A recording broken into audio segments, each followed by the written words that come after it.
Well, thank you, Mr. Speaker, and thank the Budget Committee Chairman. I have to say, it's like deja vu all over again. Because we were last on the House floor about a month ago to have a debate about the House Republican Budget Reconciliation Resolution, which included trillions of dollars in big giveaways that mostly benefit the top 1%, paid for in part by the biggest Medicaid cuts in American history, combined with trillions of dollars in new debt. Here we are again a month later, and after the Senate Republicans made their changes, we have even more in tax cut giveaways. Instead of $4.5 trillion, it's now $7 trillion. Most of which 1 penny doesn't even pay for it, except, again, for cuts to Medicaid, as well as cuts to other programs. Now, there's a little bit of confusion here in a couple aspects, and I want to quickly address them. First, on tax cuts, there is no question that there will not be a tax increase on working Americans. There is widespread agreement on both sides of the aisle when it comes to tax cuts on those making under $1 million a year. In fact, in the Rules Committee a few weeks ago, a Democratic member offered an amendment to say, we agree. It's where the disagreement lies is in those who make more than $1 million a year. The top 1%, in fact, the top 1/2 of 1%. Every Democratic member voted in favor of that amendment that would make clear we'd be extending the tax cuts for everyone who makes up to $1 million, a massive amount of money. Every Democrat voted for it. Every Republican voted against it. So don't be confused and don't be scared by this scare tactic. If you are a middle-class American, if you are in the 99%, you will not see your taxes go up next year. There's no question about that. What is at issue is the tax cuts for multimillionaires, billionaires, and big corporations. Now, there's another part that has gotten confused or obscured, and that's with respect to the Medicaid cuts.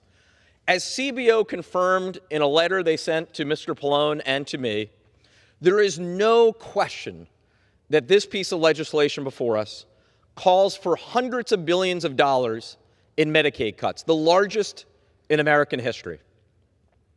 There are some on the other side who have said, well, the word Medicaid technically doesn't exist in the bill, therefore these cuts don't exist. Give me a break. The instruction in this piece of legislation directs the Energy and Commerce Committee to identify at least $880 billion of cuts in those programs where they have jurisdiction. Well, guess what?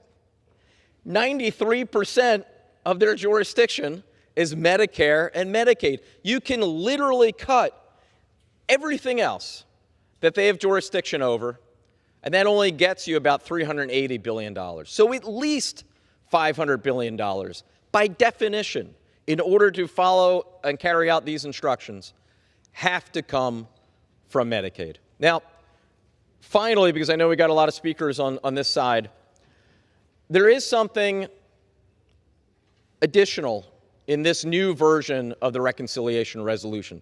It's called, quote, current policy baseline. It is a fraud. And to House Republicans' credit, actually, in their proposal, they didn't rely on this fraud. Current policy baseline, with a straight face, wants you to believe that permanent extension of the tax cuts won't cost one dime. This would establish a dangerous new precedent here. For 51 years, we've operated under the Budget and Impoundment Control Act. For 51 years, we've had the Congressional Budget Office, and we've had these rules, as imperfect as they may be, that we have to follow, that things have to be paid for within a 10-year window. Current policy baseline means that rule goes out the window. And if we think that in establishing this new precedent, that this will be the only time it's ever used, that's crazy. And if we think that we have a national debt issue right now, which we both agree on, It will get far, far worse if the new standard becomes this phony fraud of current policy baseline.